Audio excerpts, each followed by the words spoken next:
I would lie.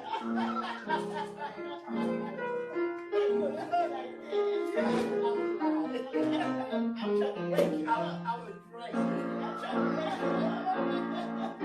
I wouldn't sleep like I just closed my eyes. Thank you, Thomas. Ladies and gentlemen, Mr. Thomas. Ladies and gentlemen, welcome to Tuesday. Excuse me. Ladies and gentlemen, welcome to the Sarah Stevenson Tuesday Forum. My name is Winston Robinson. I am a facilitator, along co-facilitators, Ms. Laura McClellan, Ms. Carlinia Ivory Canty, Ms. Jackie Edwards Walton, Ms. Natalie McElrath, also our timekeeper, Ms. Mary Johnson, our website editor, Mr. Steve Johnston with a T, and Ms. Sarita Sherrill, our chaplain. Our forum runs from 8:30 a.m. to 9:45 a.m., at which we will pause for announcements from the audience. Announcements can also be sent to Steve at sjohnston@tuesdayforumcharlotte.org. We always begin with a prayer. If we have anybody for the first time, which I don't believe we do, we ask you to introduce yourselves. Today, our guest is Ms. Rachel. I'm not saying your last name. What you said? Zwipf. Yeah, Ms. Rachel. From the Pottstown Heritage Group, as we all know, and if you don't, Pottstown is just a long-time Black community in the north of Mecklenburg County, in the Huntersville area. Well, it is in Huntersville, and she's going to present and tell us some things about the Pottstown Heritage Group. Following the presentation, we will take questions from the audience. Please raise your hand, and I will call on you in the order in which your hand was raised. Questions should be questions and no longer than 30 seconds. Again, we have Ms. Natalie McElrath, who is our timekeeper, who will keep us in line. Without further ado, I would like to pray. I set up a prayer. So we're going to have Ms. Jackie Edwards Walton, please come up and lead us in prayer. You didn't say that coming up. You didn't see it coming up. Oh, make some prayer music. You got pressure now. You got to feel like a Southern Baptist preacher. Father, thank you so much for your so very many blessings. We ask that today here at the Sarah Stevenson Tuesday Forum, Lord, that you just bless us and bless our speaker, bless those who are in the room and those who are listening. We ask that you just have your will be done. In the name of the soon coming King. Amen. Thank you so much, Ms. Walton. I did not mention, we also have a streaming audience online, so we might have questions come from our online streaming audience as well. Again, we'd like to take this moment to have a moment for silence. That's when you take out your phone and put it on silence. We just make sure that we, are mindful of the presenter. If you need help with that, Dad.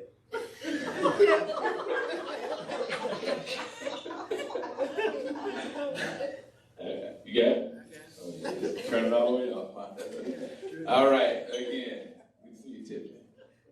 Please, for our speaker, Ms. Rachel.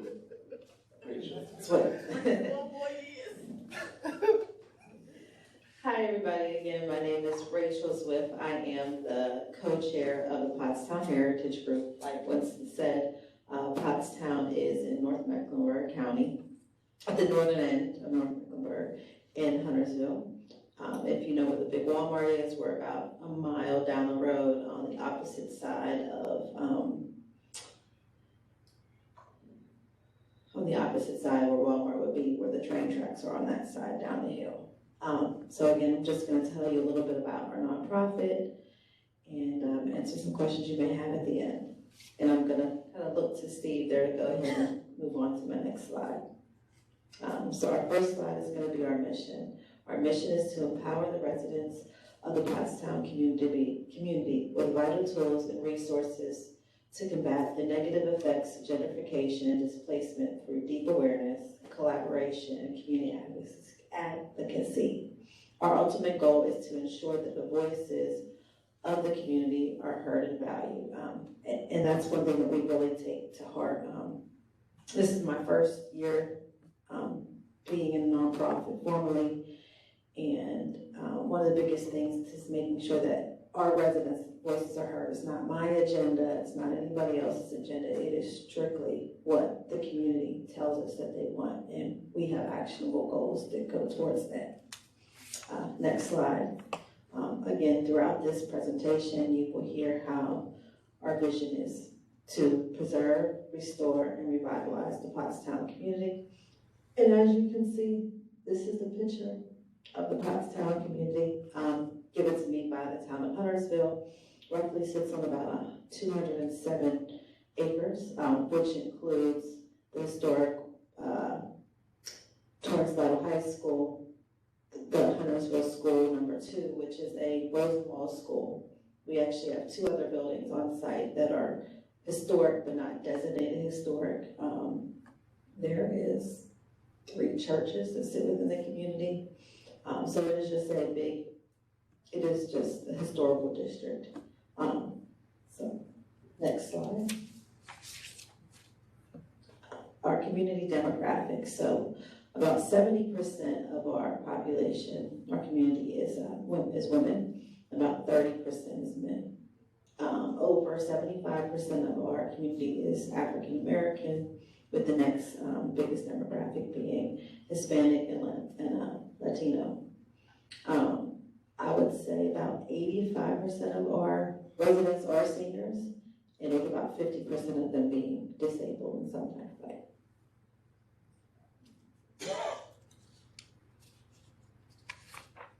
Next slide.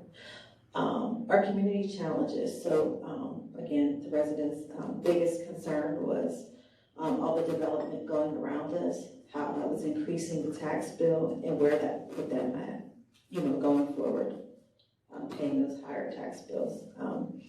Over the years, there's been a lot of distrust with the town and the county. Lack of resources to assist our residents. Housing repairs. A lot of the homes have been removed down from the lake when they built Lake Northern. So over time, those have a lot of repairs that need to be done. And lack of community awareness. I go and speak and meet people, and nobody knows where Pottstown is. They don't even know that there is a heavily populated Black community within Pottstown, within Huntersville.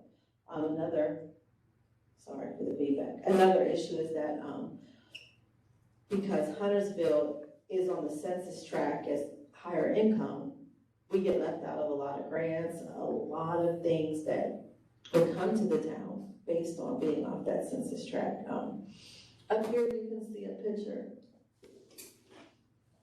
This is kind of one of the original homes. And this is his neighbor right next door. So you can see the big difference in some of the things that are going on within the community.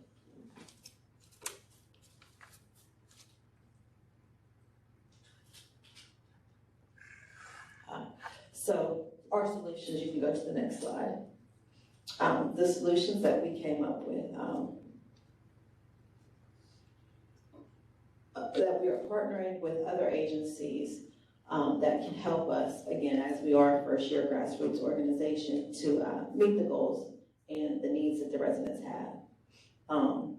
For the Struggle has been instrumental with coming into the community, helping with deeds and wills, so that once those are completed, those residents will go into their critical home repair and get some of the critical home repair work that needs to be completed.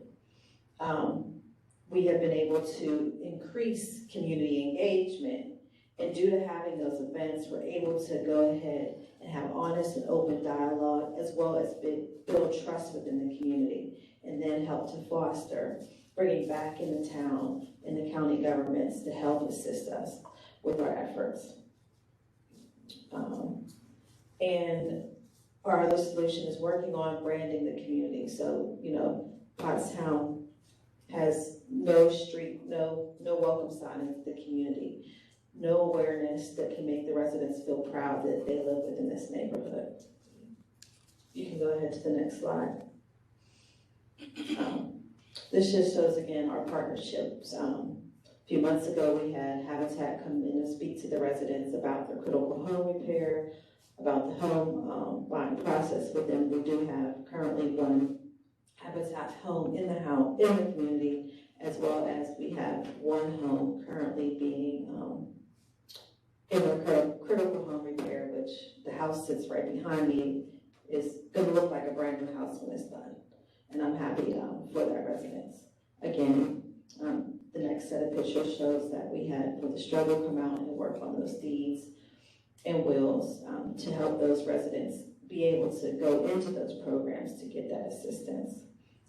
Recently, if you guys know about She Built the City, they started a pilot program, and Pottstown is one of the pilot programs where they have their women workforce come out and do minor repairs. So currently we have about 12 residents who are getting minor repair work done, including drywall, wheelchair ramps installed, cleaning, doors fixed, and their plumbing issues fixed. We were granted the United Way Block Builder Grant last year, which again has really helped us foster community engagement and building that trust within the community. You can go to the next slide. The Village Cares Critical Home Repair. This is our baby project that we were able to present to the mayor of Huntersville. It is kind of like all the other critical home repair programs, but it will again focus on the Pottstown community first and then branch out into the rest of the town of Huntersville to establish a local need for critical home repair, to improve stability and promote community health, to help overcome concerns that mitigate impact on low-income property owners. Next slide, please. And my call to action is, just connect with me. I would love to tell you more about what we have going on and where we're going in the future. There is our email and our phone number, and that is it for me.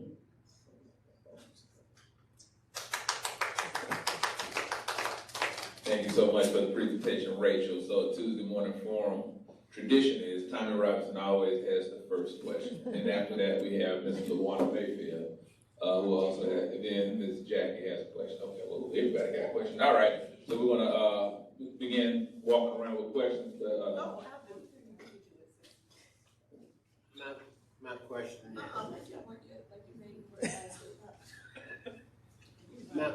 my question is for you is that will the people, even after fixing up the property, will the citizens or the older people maintain the rights to their property, or do they have to sign it over?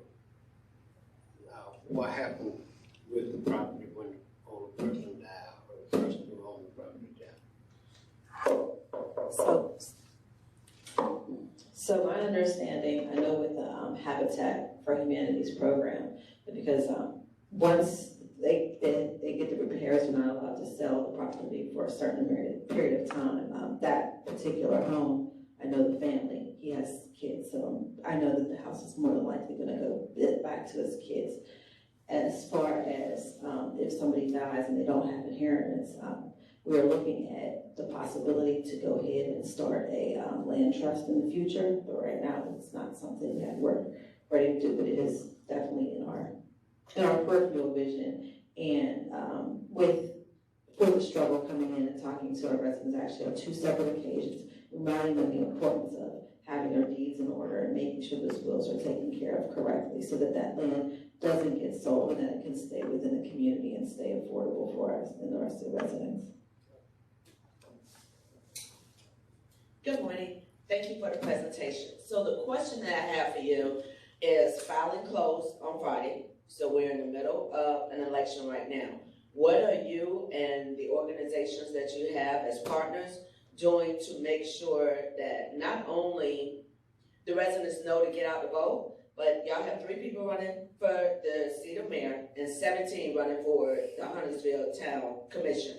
Are y'all creating a survey, something to make sure that the community identifies the right candidates and a serious get out the vote effort, not a get people registered, get the ones who are registered to vote, effort to help them actually identify the representatives that's gonna come in and help them.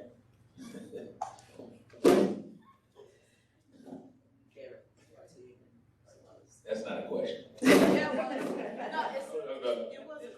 know. That's a strategy. what's the ground running? Okay, so I will tell you, I am actually not originally from Pottstown. I'm actually from Pittsburgh. So this is my 10th year actually being in my home in Pottstown. So prior to about 4 years ago, I don't know what traditionally happened, but I know for the last 2 years, and this is again prior to me becoming the vice chair, I helped the older residents in the community put on forums within the community to bring the candidates in, to have our residents ask the questions that you're directly asking me of.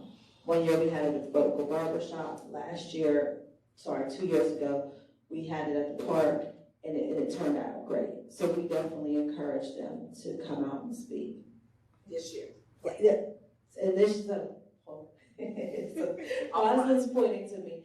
So actually, my chair, she is actually running for town commissioner of Huntersville. So that is Latoya Rivers. And who is that, so we know? She is my current chair. What's her name? Latoya Rivers. Point to her picture. This is Latoya, right here. She is actually she's the first African-American female that is running for the town commissioner seat. Yes. So, and then to answer the other part of your question, I was on vacation this last weekend when everything closed, so we have not come up with a complete strategy, but I do know that we will do a lot of community work. You answered part of my question as to whether you lived in Pottstown and how you got to Pottstown, but could you just dig a little deep, because you said you've been here 10 years in Pittsburgh? Yes. Tell us a little bit more about yourself. Okay. No problem. So I am originally from Pittsburgh, Pennsylvania. I transported here to Huntersville, and I've been in the same home since I moved for the last 10 years. Actually, what brought me here was a tragedy. My fiance at the time was murdered. And I just woke up one day in Pittsburgh. It's that steel city that everybody talks about. It is unfortunately a little gloomy, and I was ready just to start a new life. Prior to meeting my fiance, probably about 15 years prior, I had met a man, and we decided that we were going to try and take a relationship. So I moved down here to be in that relationship, and his whole family surrounds me. So that's what brought me to Huntersville, one of the reasons. And the other reasons, I grew up in a town like Pottstown, visiting family, and it's always where I envision raising my family. I have a 23-year-old son, and I have a 12-year-old son. So Pottstown is always where I wanted to be, a very tight-knit community.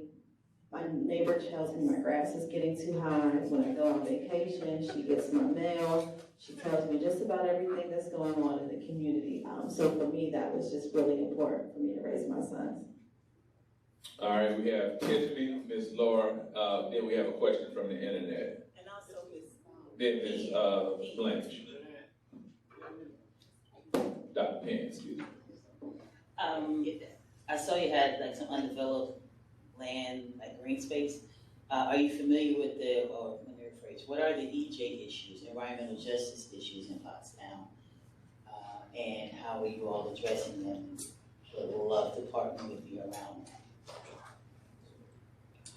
Okay, I'm gonna get through that as best as I can. So yes, we do have some undeveloped land. We have about 31 acres that the county actually purchased from a developer to stop that development that was gonna go in, that was gonna bring homes that were gonna be half a million dollars or more.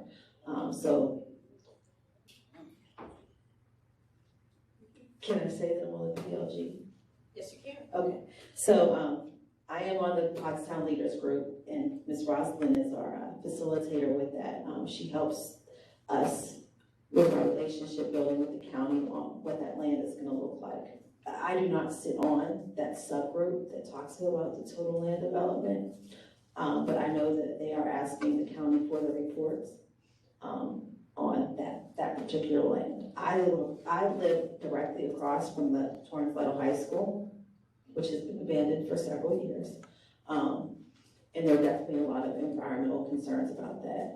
I went back early this year with Clean Air, and they brought out a portable reader on my home to start collecting that data. And it is increased. We do have a lot of trucks that go up and down from a wasteland. So there definitely are those issues, and we would love to partner with you, and I hope I got through that as best as I could, but we are aware of them, and we are asking the county to run some testing and to help us with all that. All right, Ms. McClellan. Well, and my question leads into that. Thomas Lauder, there was a gentleman here at Tuesday Forum, I think it was last year sometime, but he and his wife was trying to acquire Thomas Lauder School. Do you know what the status of that is, part one? And the other one, can you give us the number, you may have shared it earlier, of African Americans that actually live in Pottstown right now? So I'll answer your second question first. About 75% of our population is still African American. Okay. And to answer your second question about the Huntersville High School, I can't directly answer that question because I don't know what's going on with that lawsuit. I do know there is a lawsuit in hand, but I don't know anything more of it. My role is to, again, hear the residents are ashamed of the school in the sense that it's become an eyesore. That is my main concern, is once all that has taken place, where do the residents fit in and make sure that their voices are heard of what becomes possibly with the school.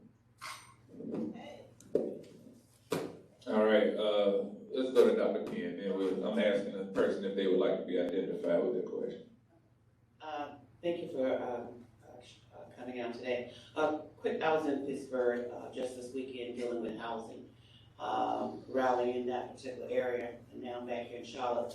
And I worked out in Huntersville, A.B. Waymer. Are you familiar with Dora DeBose and their group? And I can't think of the other lady's name, Wyatt or whatever her name is.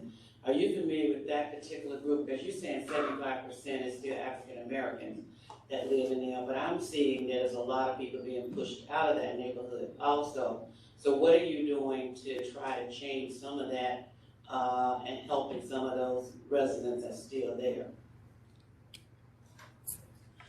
So to answer your first question, yes, I do know Reverend DeBose, and Miss Wynn is the other woman that you're talking about. We actually work together on a community branding and legacy preservation group out of the subgroup that deals with the 31 acres. So I talk to them probably once or twice a week. So we're all combined in our efforts with the housing currently. So Stephanie here is our secretary. She actually sits on the mayor's affordable task force board for the town of Huntersville. So she is, and she comes from a property management background, so she has great understanding and knowledge of what affordability looks like. So she definitely helps steer those efforts with the town. Our goal, give me 1 second. Yes, some people are being displaced, but it's not as many as you may think there is currently within the actual community itself. There's a lot of residents moving in, but they're moving in actually behind and surrounding the community, not within the community itself. Our goal is to keep Pottstown affordable, and we're working on strategies to do that with the town and the county. The town was given $2 million from Adams for those efforts, and again, Stephanie is on that task force is working diligently with the mayor and the rest of that task force on what that may look like. So I got a question. Can you just give us context about the overall history of Pottstown, the origins of the name, how it was settled, just some things that you know about the community? So I do not want to get it wrong because all the stories that I get come from everybody else's version. So from my understanding, orthopods, and if I'm pronouncing his name wrong, hold on a second. Oh. I'm sorry, was a African, it was a sharecropper, and it was, had that land, and it was, selling some of the land off to other residents to come in and build on that and create what is now Pottstown. That's about all I can give without, messing anything up. All right, we have Ms. Walton.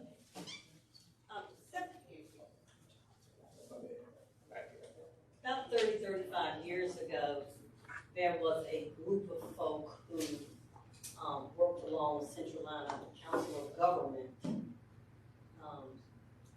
dealing with, it must have been about 9 or 10 black pockets of poverty neighborhoods. And Pottstown was one of them. I worked in the Crestdale community with, back then it was Rod Autry who led those efforts. But you were not able to get dollars because you were too rich, and the community development block grants would not allow funding to come in. But later on, they did, and that's why Crestdale is now built up to where it was, because Crestdale, Matthews wouldn't even allow them to be annexed because of certain things. But I mean, they were right there at the old Wrexham and Pick and Pay neighborhoods. But that neighborhood was built up. And so is the Central Line of Council of Government, how are they involved with Pottstown now? Ms. Jackie, I've actually never heard of the Central Line of Government, so I'm sorry if I'm saying it wrong, I'm sorry. So I can't speak to that at all, because I'm not sure. They're not. Okay, we have a question from Faith Triggs of Habitat Charlotte. Who is on your board? What other partnerships do you have, and what funding have you received?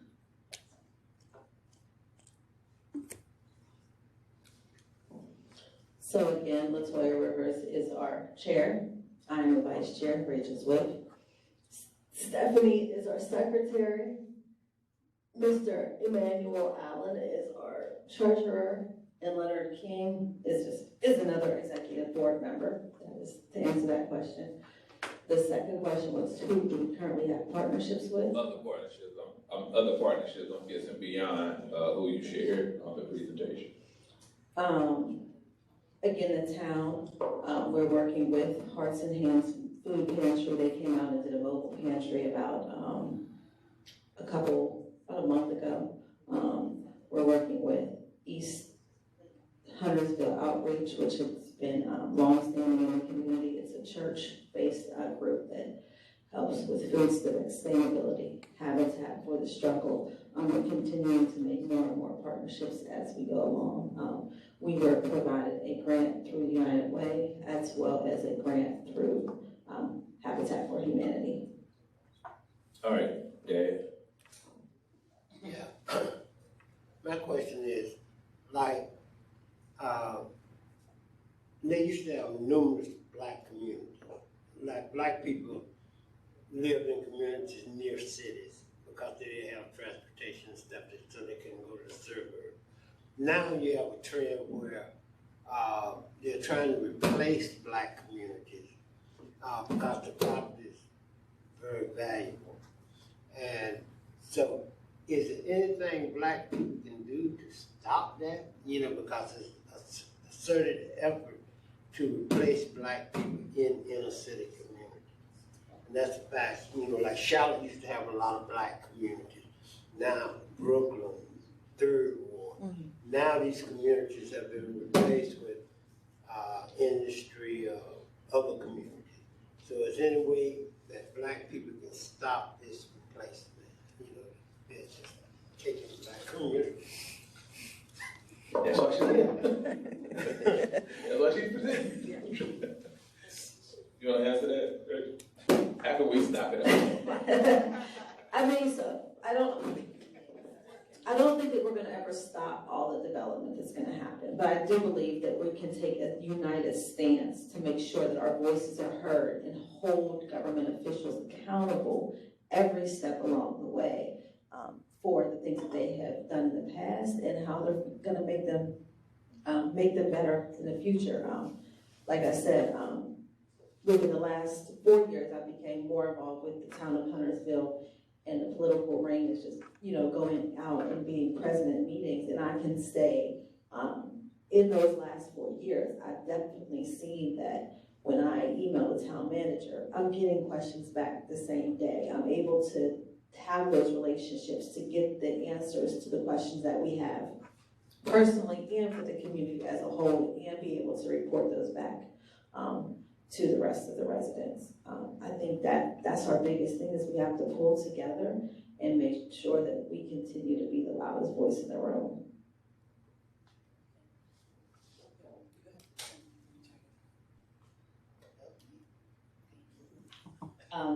Two questions. One, I sit on the board for the struggle. Did you all talk about trust as well, as a way to protect housing? And then second, you mentioned land trust, and it almost seemed like it was fantastical, because that's an awesome solution of preserving Black communities.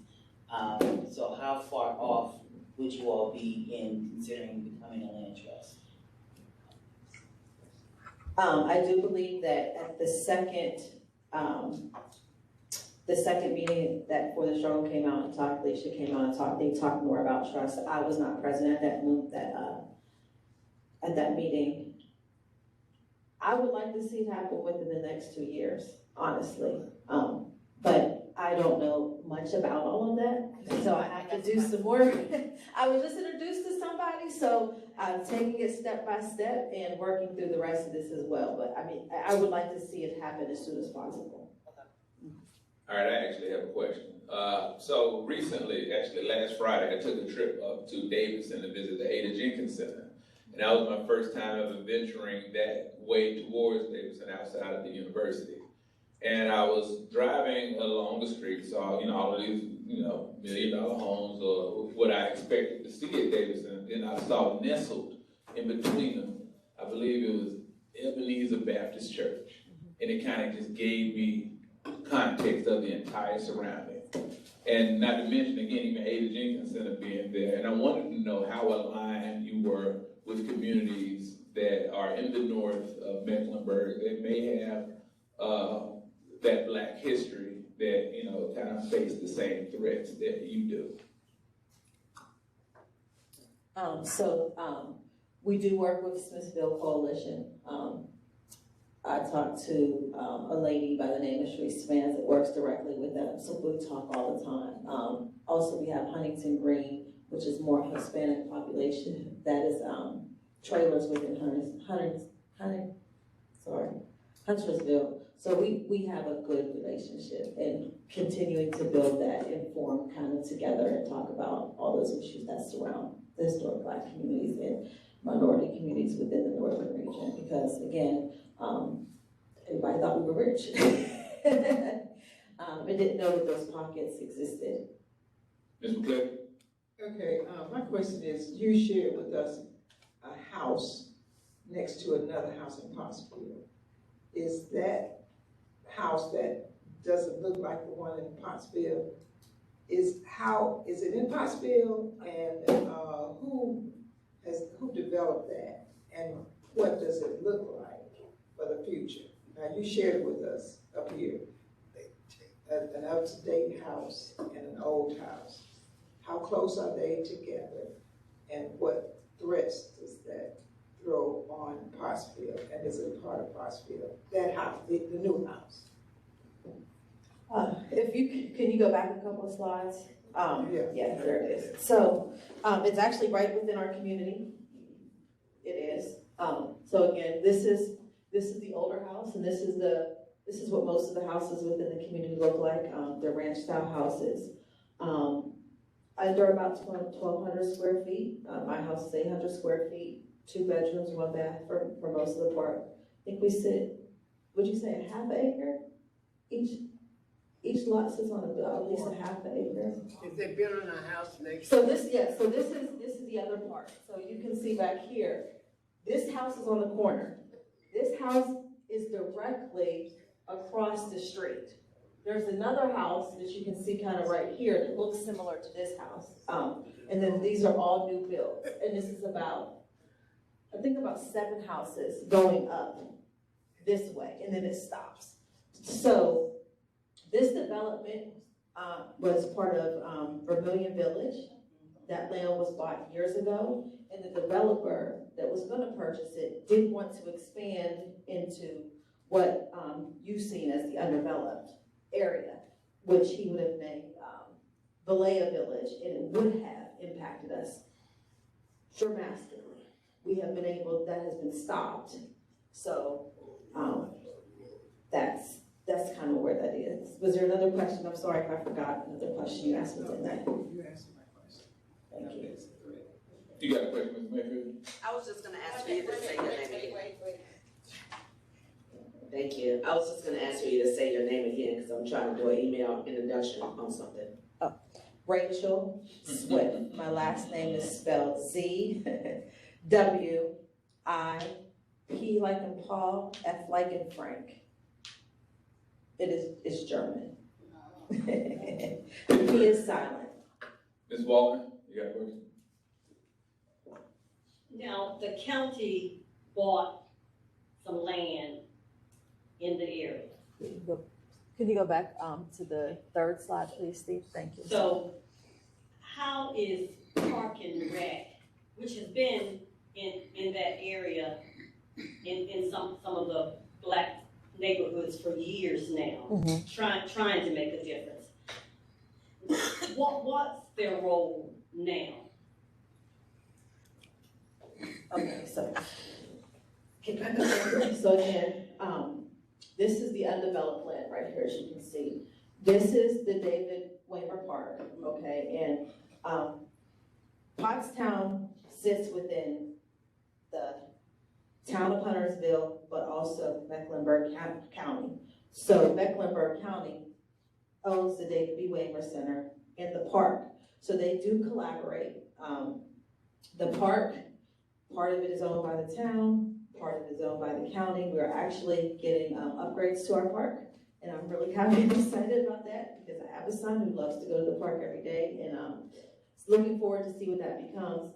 And as far as the David B. Waymer Center, they reach out to us all the time. We have a really good working relationship with them. They have a scholarship. I can tell you personally, my son goes down to the center every day. They let him stay after. He helps. He cleans up. So they know that the gym, which it was historically called, was very instrumental in the community, and they are committed to still being that for the community. There's a big senior population again, and there's tons of senior programming that goes there, and they are starting to roll out more programs to increase the usage of the center. I've got a question from Gary, then I have a question. You actually answered part of my question right there. I was going to say, how involved is the rec center with the youth in the community? Because I know you used to be heavily involved when I was there. And how involved is the House of Prayer, the little House of Prayer still over there? Mm-hmm. And how involved do they work with the seniors in the community? Can you get the people from the church involved?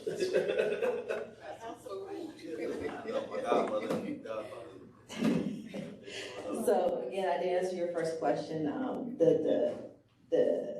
The rec center is highly interactive. The House of Prayer, I will say, I mean, I go there. They start cooking on Wednesdays. I go up there. My son goes up there. When they do have community events, they do branch into the community, invite everybody into the community to be incorporated. We also have St. Philip's Baptist Church. They're highly visible within the community. We do a lot of things with them. We've used their church for numbers of events for different things. So we do reach out as much as possible and continuing to, as we grow, build into more of those churches that we're not part of to kind of get them more involved. So my question is, all right, if LaToya is elected to council, and I believe that is Velma Leaks district with county commission, No, she's District 2. She's in District. but doesn't it go all the, well, whoever your, okay, whoever your council rep, your commission, county commission representative is, if you got them in a room, they ask you, what do you want for Pottstown? Elaine Powell. If they ask you, Pottstown Heritage Group, what do you want for Pottstown? What would it be? You want to talk about the community meeting where they were? Yes, I was going to get to that. So again, we did have a meeting. When did that meeting take place? In March. We had about 65 residents come, and Elaine Powell was there. Commissioner Coughlin was there. The mayor was there. Other commissioners were there, as well as their staff. So they did get to sit down with each one of those work groups and talk about what the community wanted. We want infrastructure. We want safety. We have the center of Holbrooks and Central is dangerous. There's trucks coming up from that dump every day flying. Right now, that group is working on getting long overdue speed bumps. We want community branding and legacy preservation. We want the 31 acres to be possibly developed. We're again still in those conversations of what that may look like if it becomes a green space, if some of it can be built on how that can actually bring back to the community. And then we also want affordable housing. And affordable is not $500,000 homes. It's not even homes at $250,000. We want the homes that look like what's in the community now and service people. Follow up to that. So who, the land that you have that is available for development, who is in possession of it? Who owns that land? The county. The county. Mm-hmm. And are you working with the county to establish, I guess, partnerships with the type of housing you would like? For example, that seems like such an ideal partnership with Dream Key Partners. So right now we are working on getting the land tested and seeing if it's developable in which way. So we're not even at that stage yet. But I think it is something that can definitely be talked about in the future. Tanya. She said, I thought you said time. Well, I wanted to expand a little bit about infrastructure. We hear a lot of talk in the city council meetings as well when it comes to zoning issues about wanting infrastructure. So for Pottstown, what does infrastructure look like for you all? One of the things right now that the residents are working in the town on is sidewalks. And since a lot of land goes into the actual road, the town would have to survey, ask the residents if they want it. Right now, we're in the stages of possibly staking some areas to see what sidewalks will look like. Again, we're working with a population that has a lot of distrust. And seeing that, puts in your head that they're gonna buy something or they're gonna wanna take something from you. So right now, it's really just very gentle moving through these conversations. But that is one thing that, some residents would like to see the sidewalks, but then some do not, because it is their land. We also, again, talked about the speed humps. Drainage is very bad. A lot of I'm sorry, I don't know what they're called, in the grass, those drains need to be dug out. Public Works has the information to come and the residents can call because it is a town issue to go ahead and clear those out. Those are the biggest concerns right now as far as infrastructure. Rachel, could I add one thing? Is that okay? I tell you what, Robin, come on, because we need you. No, this is Rachel's. But we need you on a mic because if you're gonna. Alright, The only thing I would add to that, and Rachel's doing a great job standing up there, the town, Pottstown has never been annexed into the town of Huntersville. So not every resident of Pottstown has voting rights. They can't vote for town commissioners, because if you're not annexed, you can't vote. Not every house is on city water and sewer, so those are huge infrastructure issues that have affected the environmental issues.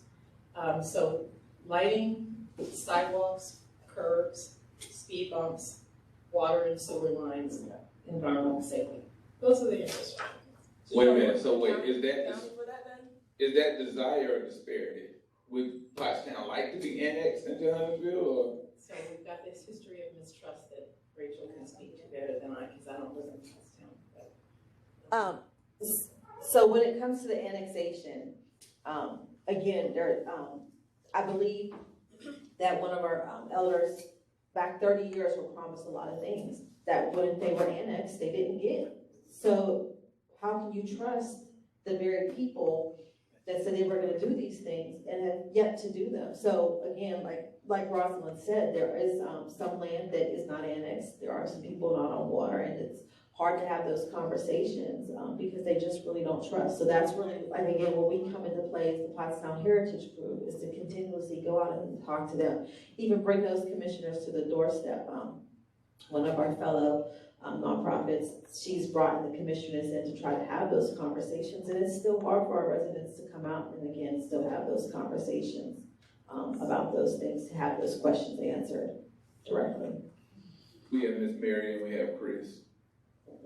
My question is, and thank you for coming, if Pottstown has not been annexed, what is it? Is it a town? Is it what is it considered?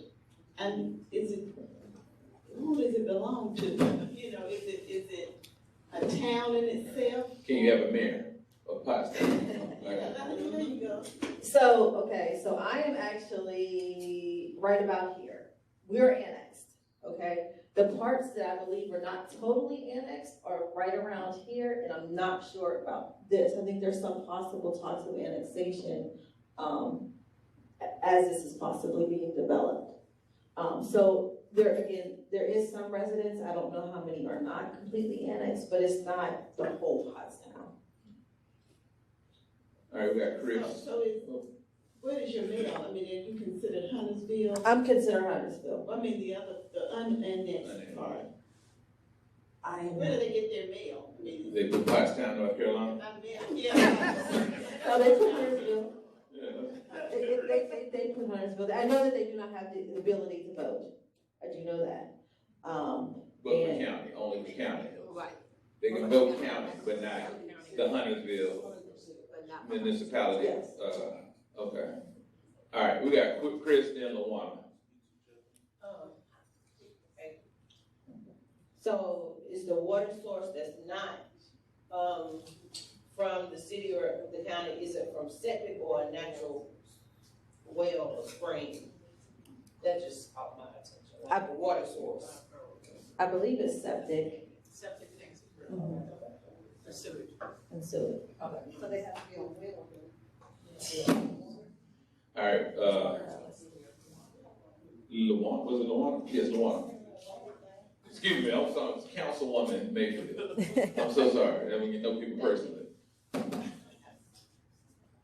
Thank you for answering the questions, because I know we're hitting you with a lot, as it's a team of 3 that does this, so you are doing an amazing job. Only thing that I would, and it's not a question, it's more of a possible idea suggestion. So in the city of Charlotte, community can come together to submit a petition to be annexed in. So as you're having the community conversations, then there might be an opportunity to have the conversation that's led by community about annexation and what that would look like in Huntersville. And then that ties back into what was asked as far as the community having a little bit more of a say on the front end of the type of development and the type of housing development that comes in. And I've already sent one email off, so offline, whatever I can do to help with connection. Yes, I appreciate that, and I will definitely say the conversation of annexation is a very big one. It gets very spirited. So it is usually one that we have most likely all of our community meetings, and it's one that we have to, again, like you said, the town is willing to come out and have that conversation. We just have not had the time to get that all to play with all the key players involved to have that broader conversation. I'm gonna take the liberty. Okay, well, let me ask a question. Before we go, I got a question, then Tiffany, then Tanya again. Okay. But I would like to know what some of the insecurities or some of the benefits would be with annexation, if anybody, and that's actually for the room. Like, what are we talking about when we mention annexation of an area that's probably been there for 100 years? If anybody knows, like, again, that would be huge, but could it do more harm than it could good? So you want me to answer after? Whoever want to say, I'm just gonna answer from Pottstown perspective. I'm sorry. I'll just answer from Pottstown perspective, and Rachel can jump in. So one of the staffers from the town of Huntersville actually did a side-by-side cost analysis of the benefits and the cost of Pottstown residents of being annexed. Some things would be higher, some things they would enjoy a reduction in costs for like having to pay to have their water contracted, or they don't have trash pickup. Some of the unannexed addresses don't have trash pickup, so they have to pay private. So honestly, it works out to be net even, and they would get to vote. So it's actually a benefit. And let me just add, I was just looking at probably the same information she was looking at to pull that up. Any resident can request to be annexed. So those houses that we showed earlier, besides the newer houses, those were not in annexation. They had to request to become annexation into the town of Huntersville, the newer homes. Individual follow-up. Individual. why? Not only why also, but, so do the homes that are not annexed, they don't have to pay Huntersville property taxes, right? Chime in, Mr. Councilwoman. But they have to pay county, but not, Correct, they're paying the county taxes, but here's the true benefit. Just like you heard that they're on septic and well water, being annexed in, Huntersville is part of Charlotte water system, so you will have access to tap into our water. You will have access to having the roads paid on an annual, semi-annual basis. A lot of the things that we don't necessarily think about but take advantage of, having, whether it's waste management or Charlotte sanitation, having the garbage pickup every Tuesday or Thursday, depending on which day of the week that it falls in. Some of those infrastructure access you'll have access to, as well as the individual neighborhoods being organized as neighborhood associations, and the communities being accessible for different sets of grants than they are when they're in unincorporated area. Because just that little sliver, even here in Charlotte, Steel Creek, parts of Steel Creek is unincorporated. They have a different set of rules. We all gonna pay taxes. It's just a matter of, like, the fact that Pottstown did the analysis of what it would cost. Yes, it's gonna cost a little more, but the amenities you're gonna receive is going to kind of weigh out, but not when you continuously have 600,000-700,000 plus homes being built in a community that traditionally had homes that sold for 15,000 to 40,000. Is there a difference between not being annexation and incorporated? The difference being, one, we no longer have involuntary annexation, which is a great thing, because that is how a lot of our land was initially snatched from Black communities through government, through involuntary annexation for highways, for roads, for other things. Now the residents need to come together and actually file a petition saying that you want to be annexed, and you have a much stronger ability on the front end of clarifying what does this annexation means once it's rolled over and turned over to the city. So if it's a new development, once the city takes over these roads in 3 to 4 years, however long it takes to develop, what does that responsibility then look like moving forward? Rachel, you meant so literally, you can do it, it's a property by property basis. Like you can just request your home to be annexed. Yes, I believe so, from what going back to listening, yes. But yeah, it's better for the group. Okay. So then just to answer one of your questions, if you are not annexed, you do not vote in the towns at all. You can't vote for mayor. So I have a list here that says, if you are not annexed, well, if you are annexed, you have the ability to vote in town elections, run for office, eligibility to serve on appointed town advisory boards. The street is maintained by the town. We'll take over the streets in coordination with NCDOT, granting the town accepting them, and they become of the street assessment and repaving schedule. Minimum housing, nuisance, and zoning and special inspections and compliance. That's what they would gain with annexation. What percentage of Pottstown would you say is not annexed or unannexed? I'm not sure, and I'm not sure again if the 31 acres is or not. I know that there's a street that's not annexed. It probably sits about 6 houses on it. Again, I don't know who is and who is not, because they can choose if they want to be. We got Tiffany, Tanya, Ms. McClellan, Ms. Bound, then Ms. Walton. She answered my question. Okay. That's it, Ms. Bound. Lord. Ms. Walton, every time, I don't know why I keep insisting on calling you Juanita Bound. But, Ms. Juanita, I'm so sorry. But, okay, then Chris. Then Carrie, I'm sorry. Actually, Tiffany, then Carrie, then Tanya, then Juanita, then Chris. Just name the next All three. right, don't worry about it. We'll get it. We got plenty of time. Go ahead, Tiffany. On the opposite end, has there been conversations around sovereignty for Pottstown and what that means, what that looks like? Maintaining when we say preserve, because I heard a lot of governmental stuff, and that's usually the beginning. That becomes the second wave. You get all the benefits and things, and then the second wave of how to take land a different way. So sovereignty hasn't been a conversation. May I please jump in and save you from that one? State of North Carolina, we are dealing with a state. No, you do not have the ability to do that in any 121 counties across the state. We don't do that. No, sovereignty isn't. I understand what you're saying. Sovereignty is just as an independent, like someone just said, could you hire a mayor of Pottstown? Like if y'all became incorporated versus unincorporated. And that is So I have a question for the three experts around this.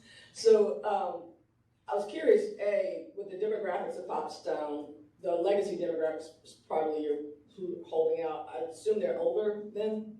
So what is to prevent as these older residents pass on and then people come in, buy up the property, and then they kind of create like the same way like South Park now has its own tax district or whatever, like MSC. Thank you. So what is to prevent something like that from happening if people start buying up bigger pockets of these unincorporated neighborhoods, and then what you're trying to preserve ends up getting lost because the money wins? Is that a potential? And please explain what MSD is. So real quick, if I can just answer your question. Again, with our community engagement sessions, again, they had Alicia come out for the struggle and really talk to the residents and educate them about that because they were unaware that they could put deed restrictions in. So working with them, talking to them about what they could put in their deed. And again, we are thinking about a possible land trust in the future to go ahead and stop that. So just so that you, I'm sorry. Councilwoman Mayfield, please, what is MSD? Yeah, Municipal Service District. So you've heard about them in South Park, in University, in Center City. So if you think about it, each one you have the Center City Partners, you have the University City Partners, and now you have the South Park Partners. It's basically the businesses that pay an additional tax. They created board, but it's very different than being able to have a mayor or any of that. And they all came together and petitioned to the city in order to have this additional tax that they're paying and for them to control a little bit more of how economic development goes on in those areas. Personally, I'm not a fan of them, but yeah, we've allowed that to happen because when you look at how investments throughout South End and other areas are versus what's surrounding them, the other challenge is if we don't own, we don't get to control the conversation. That's the bottom line. So thinking about historic West End and what they're doing, thinking about the land trust that the city implemented, looking at having something very similar in Huntersville. Again, elections in Huntersville coming up. You got 17 people running for the board. You have 3 running for mayor. Getting those commitments verbally and for the ones who are currently there, what have you done to try to get that language in place to carve out areas specifically for workforce housing versus affordable? Because here's the reality, it is affordable. It's just not our level of affordability, but somebody's paying it. So we got to change that language as well, but there are things that you can do, but that municipal service district, they don't get to create a new mayor or any of that. I can, but it was an open question. Yes, ma'am. All right, Karen. Can you tell us what the population of Pottstown is? I do not currently know the population, but we do have about 150 homes in the community. Chris. I think, so my question was kind of tied into that sovereignty issue. I think she answered that. No. So, but I'm still a little confused. So in North Carolina, you cannot just create your own, yeah, okay. Thank you. Ms. Juanita. Yes. Ms. Bynum or? I'm so sorry. Let the church say amen. I can hear you. We needed the stream. Okay, take this. All right, good morning. I was a little late getting in, so I didn't hear your entire conversation. I've gotten bits of it. So my question is this. It was already answered about how many are in that area. I wanted to know what's the age group, and you mentioned about trucks coming up, bringing waste. You mentioned about the sewage backup. What's the rate of illnesses within that community? I'm curious. No running water, well water. Talk about that. So I would say about 85% of our population is elderly, is our seniors. So I'm saying 60 and older. As far as how many of my neighbors are ill or suffer from some type of health concerns, I would say probably a high number of them. I don't know the population, I have not done the complete data on that. We are going forward to be working with partner liaisons in that health field to draw that data. So we do have that up and coming. That's one of the next things on our to do. Again, I'm not sure who's all on the well water. I do know that some are on, like she said, on the septic. So I'm not sure how many there are, but I know it's not that many, but there are still some. That may be a good selling point for you to. You gotta have like, but it was the state to capture it. Is it good? Okay, thank you. That may be a good selling point for you to hang on, for them to consider being annexed. You know, just look at the number of diseases. I'm sure COVID has run through there. Are they vaccinated? Probably not with that age group. All right. I got a question. How, I remember that me and Ms. Johnson were just talking about this. How close is Pottstown? If I'm not mistaken, a few years ago, there was a very concentrated, unique cancer that was specific to one area. It's eye cancer. The eye cancer. Was that Huntersville? Yes. How close is Pottstown to that area? I would say about 1.5 miles to 2 miles. So really, EJ is crazy. really close. My Okay. point exactly. All right, Ms. Johnson. I just wanted to know, in Pottstown, are there any businesses in Pottstown? Like, African American communities used to have like a barber shop or a cafe or. She said the Walmart was close, so I. Okay, I just wanted to know, are there any businesses in Pottstown? So I'm actually, own a cleaning company, so I am a business within the community. There is not a local barber shop within the community itself. Not too far though, not too far. I'm not sure of home-based businesses, but no actual business structure. So how far, is it a food desert? I mean, is there anything? The House of Prayer Near, is a business. near there where they can go They shop go and food. put groceries? The grocery store is about 1/2 mile. But we do have other nonprofits that do bring food in on a weekly basis. Okay. All right, Dad. Yeah, my question is, how much of the land is owned by black people in Pottstown? You know, like, what is the land ownership? I mean, who owns Pottstown? If you take out now the 31 acres, my best guesstimate is about 60%. So, 60. 60.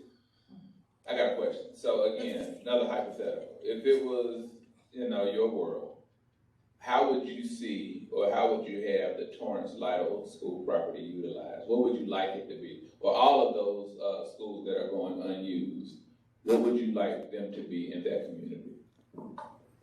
I'm speaking for myself. Part of the school is designated historic. The other buildings are not. So that is definitely one issue within it. I would like to see it be a smaller community school, a African American community school, me personally. I would like to see some of the building, the smaller end of the building, maybe be a historical center for the community, and some co-working space. I don't want to see any restaurants. I don't want to see anything that would just drive tons more traffic that our infrastructure can't handle into the community. That's what I personally would like to see. Ms. McClellan. Okay, my question is, I work for the Census Bureau, I've been working with them for over 30 years. And we have found communities like Pottstown, communities where they actually are not being counted. And that alleviates sometimes a possibility for them to get certain things through the federal government, at the federal level. So how welcoming is that community to being counted? It's coming up again, in 20, 30, every 10 years. And that's what we run into in a lot of our communities, is the fact that people are not being counted, and that we will not allow them to get federal funds. So I actually have a question for you, because I don't know. But to answer your question, I know this year, when the next census come out, I will help to get the word out to make sure that we are counted, because we are tracked within all of Huntersville. So my question was to you is, how do we stop that from happening so that we not counted within that same track that the houses surrounding us are, because that's what's killing us from getting that money. The situation occurs when one is contacted to be counted, and they don't fill out the information. So that's what we run into. People are not completing their census forms that are being mailed to them. And we have encouraged people over the years in communities like this to fill out the information and send it in. And that comes with anything else that you do in the community, is encouraging people, just like you want them to vote, you want them to be counted. So that's where it comes from. You want them to be counted. And that's how they gauge federal funds as well, and it doesn't have to be local all the time. You know, it can be done at a federal level, but if it's not done, if they're not counted, it's like they don't even exist. And that's the truth. They're not even there. So that needs to be done as well as getting people to register to vote. So we have Ms. Jackie, Tiffany, then Mr. Roberts. And mine are just some comments. Laura was talking about the census, and you got how much money from Representative Adam Adams? Well, the town got I think it's 2.2 million. Okay, so all of that, as Laura was saying, works together. But you were asking about benefits of annexation. It's your water, your sewer, your fire, your police, your garbage, your sidewalks, your streets. All of those are benefits that folk in the larger cities take advantage of because you're annexed. And there are some communities in the city that still, I know Hyde Park, they still have some wells. And they're not tapped into the city. And the neighborhood of Hornets Nest and where the old Sheriff Kid and all that, those folk are unincorporated. They cannot vote for mayor here in the city of Charlotte. I worked at Hornets Nest, and the folk would come up, and the first time that Vi Lyles ran, they said, I can't vote for her. Absolutely not. Unincorporated. Even I have a friend that lived on Sunset Road, which is just right down the street. She couldn't even vote for mayor. Nancy Shriver. She could not vote for mayor because she lived on Sunset. I'm sure she appreciates you putting that. All right, Her campaign, though, she worked hard in her campaign. Okay, we got Tiffany, and then we have Chris. And we're about to run out of Yeah, You mentioned, that you all had a hard time getting money and it was a us. Who is the us having a hard time getting money in from who? I was referring to the census tract. So when I think, and mistake me if I'm wrong, and I appreciate your patience and grace with me because I am new to all of this. So not saying things correctly, just correct me so I can learn going forward.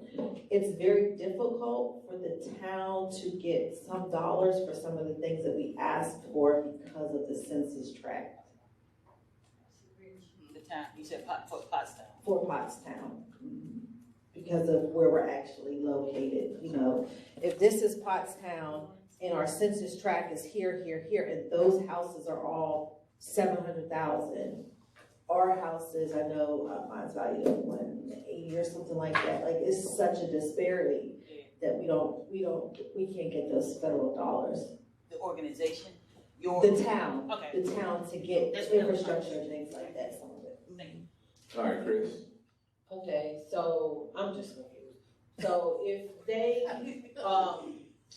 if they can't vote for certain political office, how are they governed by? Like who? And is it a certain freedom that comes with not being able? It's just their own choice. I mean, I do know a resident who she's fine with being not annexed, that she knows she can't vote, but that doesn't stop her from getting out and talking to people and things like that. It's just her choice. But is it like? I got you, Chris. So if I run from the police, and I so happen to just pull into a driveway of a home that's an annex, can they come tap with me? But the county, they're still part of the county and can vote in the county. But who are the county folks? There are no county police, besides sheriff. The sheriff. Right. The sheriff, it's called the sheriff. Okay. You've been living in the city too long. Okay, so they do Can something. I have a question? Yes, go ahead. And this is basically for Ms. McClellan, because she was over the whole census for North Carolina, and not just North Carolina. What was your title? Say your title. It's a big deal. I was coordinator for the state of North Carolina census partnership program. Did y'all hear that? Because you don't hear. She was the state coordinator for the state of North Carolina For partnership program. partnership program. Okay, my question is this.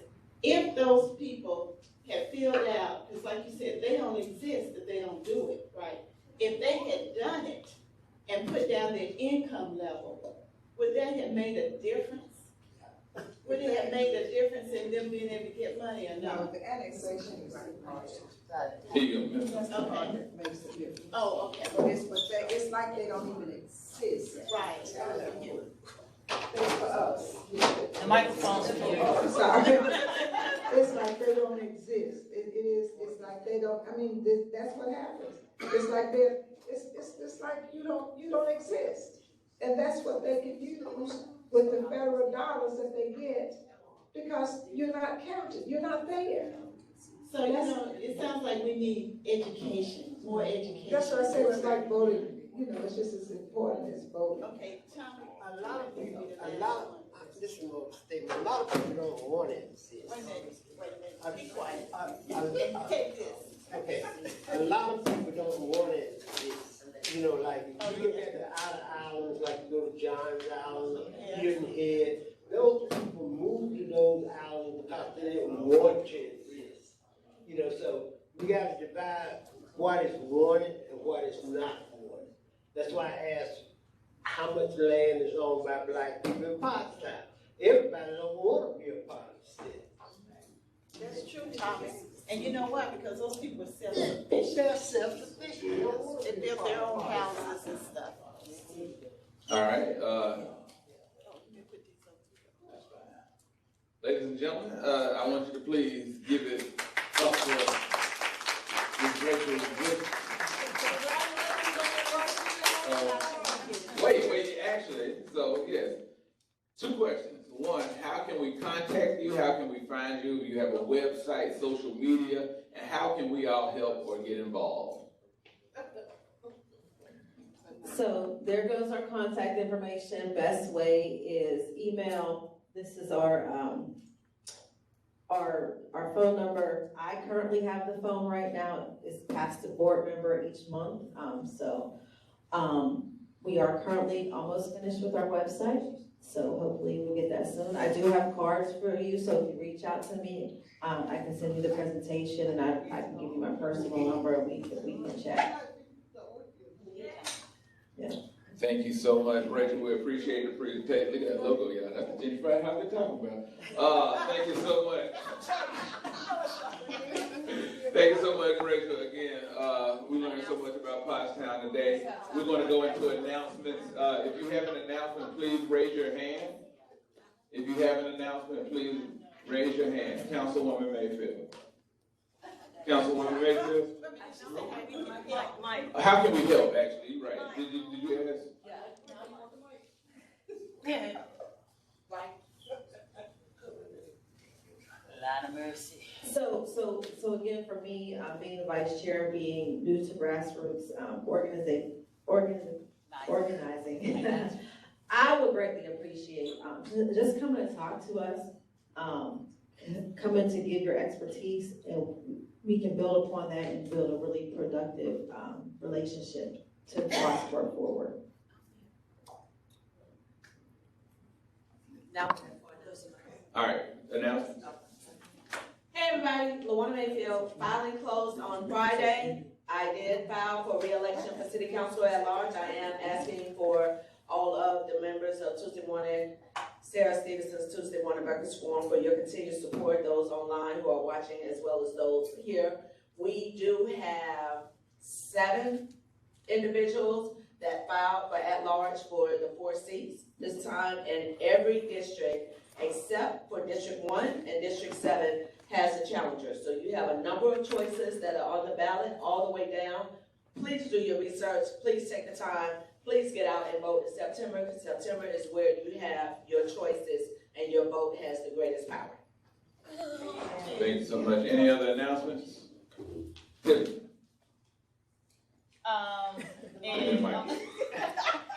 She holds me like this. August 25th, 26th, Soul Nation, we'll be having our Soul Summit, which is an environmental justice summit, and we do intersection around housing, education, equity, because all of our issues have an EJ component. And so we're trying to bring together the movements and advocacy.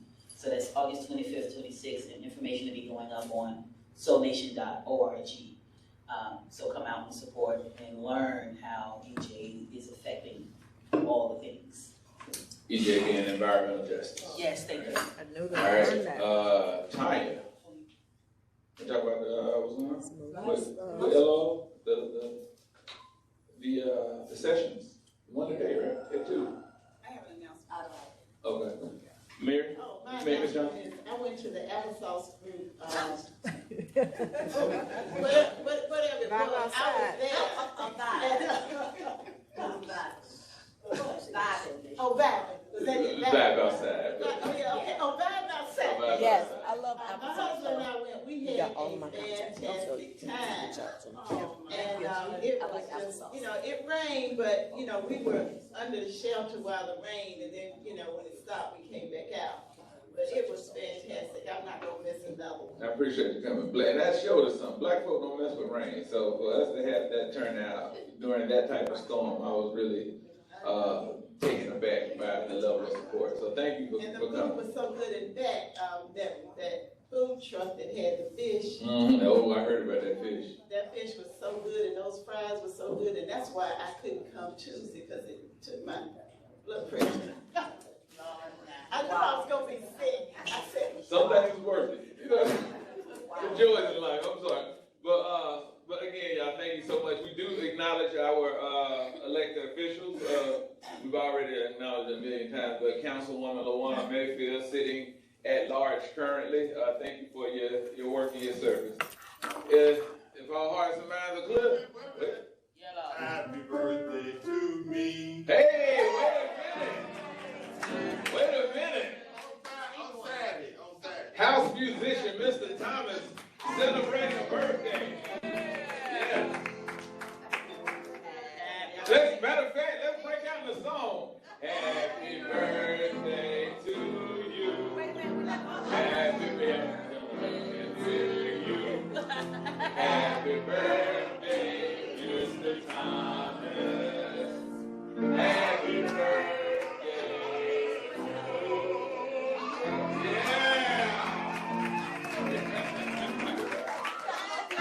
Thank you, guys. See you next Tuesday where our guest will be somebody incredible. All right. Thank you, Ray. All right, so you better. Huh? Because look, they need to be out there. How you think the application gonna come? This is where all the help will come, so you better.